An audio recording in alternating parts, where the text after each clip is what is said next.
Hello dear students. So today my topic is direct variation.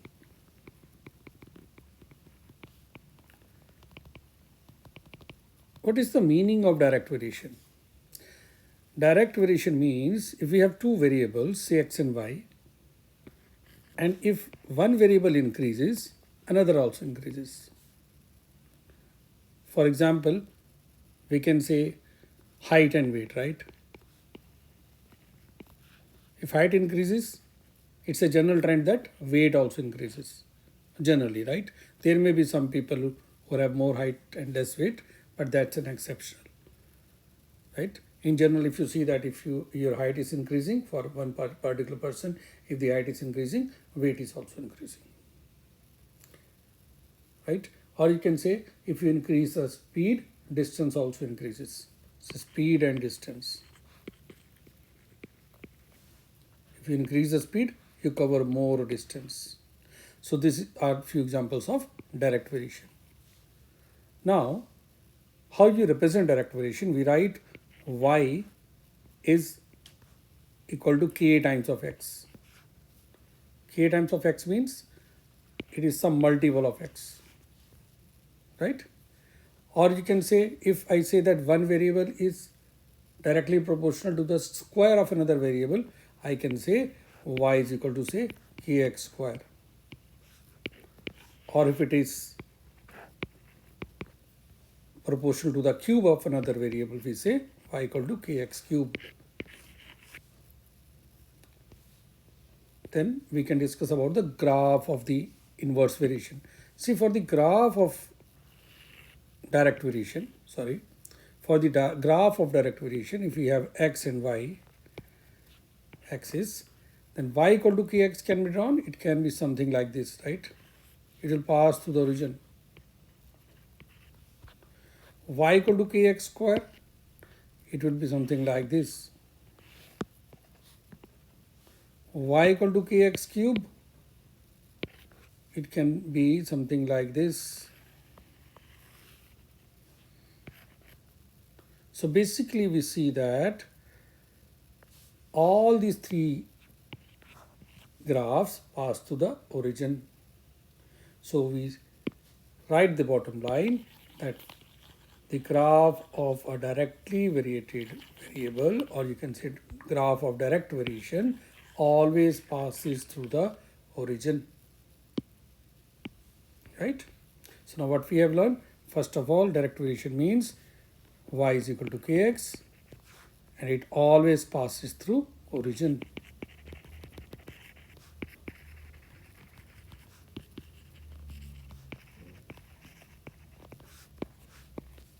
Right?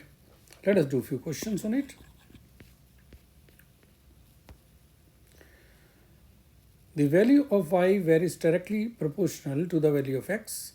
If y is equal to 15 when x equal to 5, what is the value of y when x equals to 12.5? See, y is directly proportional to x. It means that y is equals to k times of x. When y is 15, x is 5. It simply means that k is 3. It means y is equal to 3 times of x. Now when x is 12.5, y will be 3 into 12.5, which is 37.5. So the correct answer is 37.5. Next question. Now students, what you can do here, you can just pause my video, do the question yourself, and then see the solutions. A group of workers can harvest all apples from 10 square meters of a vineyard in 20 minutes. 10 square meters can be harvested in 20 minutes. At this rate, how many minutes will it take to harvest 300 square meters? So it's also directly proportional. It is basically twice of this, right? This into 2 gives you 20. So this into 2 gives you 600 minutes. So answer will be D. Next question. An orange dye. To make an orange dye, 5 parts of red dye are mixed with 3 parts of yellow dye. To make an orange dye, 5 parts of red dye are mixed with 3 parts of yellow dye. And to make a green dye, 4 parts of blue dye. In first case there was no blue. Now we have 4 parts of blue dye are mixed with 2 parts of yellow dye and no red in this case. If equal amounts of green and orange dye are mixed, what fraction of the new mixture is yellow? Now when you mix equal quantities of green and yellow, here what is the total parts of yellow? Of orange, it is 5 plus 3, 8 parts. If you mix equal parts of orange and green, here for green I have 6 parts. To make them equal, what I will do, I will take their LCM. LCM is 24, right? So it means this has been multiplied by 3 and this by 4. So when you multiply these quantities, red and yellow, by 3, I will get 15 and 9. And when I multiply by 4, I will get 8 and 16. Now understand this. 15 and 9 gives you the same ratio as 5:3. And 8 to 16 gives you the same ratio as 2:4. But in this case, they have become equal. Say both the quantities have become 24. Now when they are added, say 24 plus 24, it becomes 48. What part is yellow? 9 plus 8, that is 17. So the answer will be 17 out of 48. This is a very good question. You can just do it again. Next question, question number 4.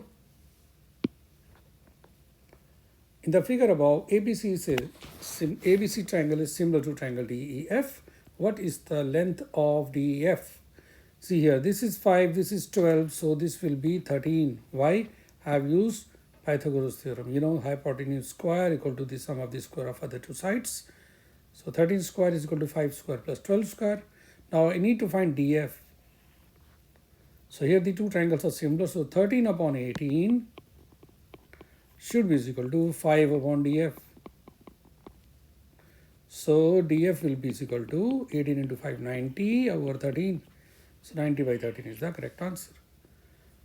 Okay, you can do question number 5 yourself. It's very easy.